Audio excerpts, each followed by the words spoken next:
Integrated Community Development Project kicks off in southwest St. Andrew.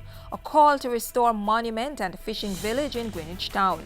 And 2015 Jamaica Investment Forum launched. I'm Simone Wolf with Jamaica House Weekly. Prime Minister Portia Simpson Miller is now in the U.S. capital of Washington, D.C., where she's leading Jamaica's team to the Caribbean Energy Security Summit. Mrs. Simpson Miller and her CARICOM counterparts are meeting with U.S. Vice President Joe Biden. The January 25 and 26 summit is expected to produce a shared commitment to pursuing energy reforms, increased information sharing among countries, and improvements to energy-related assistance within the region. Prime Minister Simpson Miller will also attend the third summit of heads of state and government of the Community of Latin American and Caribbean States, CELAC. It will be held in San Jose, Costa Rica on January 28 and 29. Mrs. Simpson Miller is expected to hold talks with other regional leaders on matters of sustainable development, economic growth, and organized crime. She returns to the island on Thursday. Before her departure, the Prime Minister supported the launch of the first leg of the Integrated Community Development Project in Majesty Gardens, Greenwich Town, and Newport West. The 6-year $42 million program is being facilitated by the Jamaica Social Investment Fund, JSIF, through a loan from the World Bank. It will offer social intervention and employment opportunities to 80,000 residents from 18 communities across 7 parishes. The development of public infrastructure will also be targeted. At Wednesday's launch, Mrs. Simpson Miller commended JSIF for its continued work in communities, adding that she was particularly pleased with the education component of the program. I'm working to transform lives, and education is one way of transforming lives, community at a time, and one family at a time. So I believe it is critical. Mrs. Simpson Miller has also called for greater focus to be placed on 2 projects in the Greenwich Town community.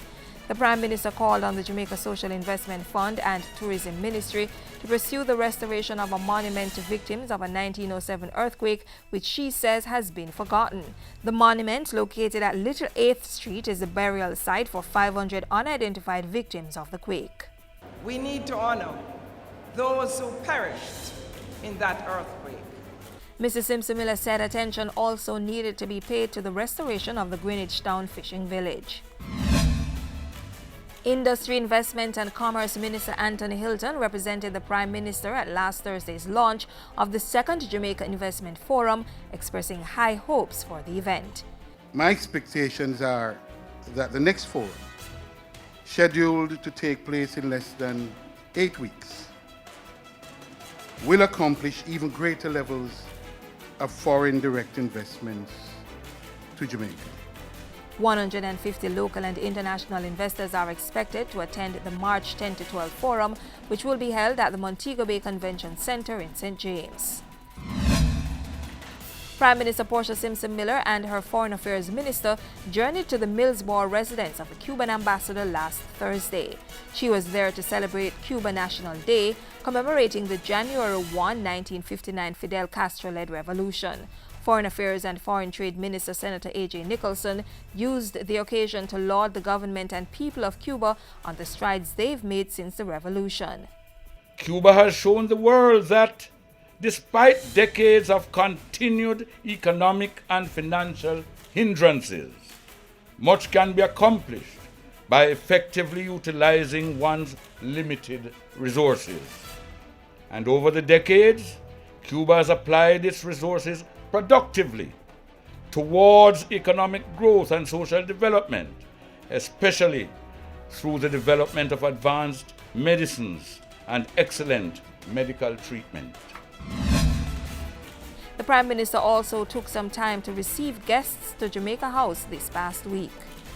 On Monday, she was visited by Major General Anthony Anderson, the Jamaica Defense Forces Chief of Defense Staff, who introduced the Army's new digital combat uniform to the Prime Minister. On Wednesday, Mrs. Simpson Miller welcomed Lennell Hopkins, CEO of US-based company Turnian Group Holdings. And that's where we close this week's edition of Jamaica House Weekly. Join us next time for the latest stories coming out of the office of the Prime Minister.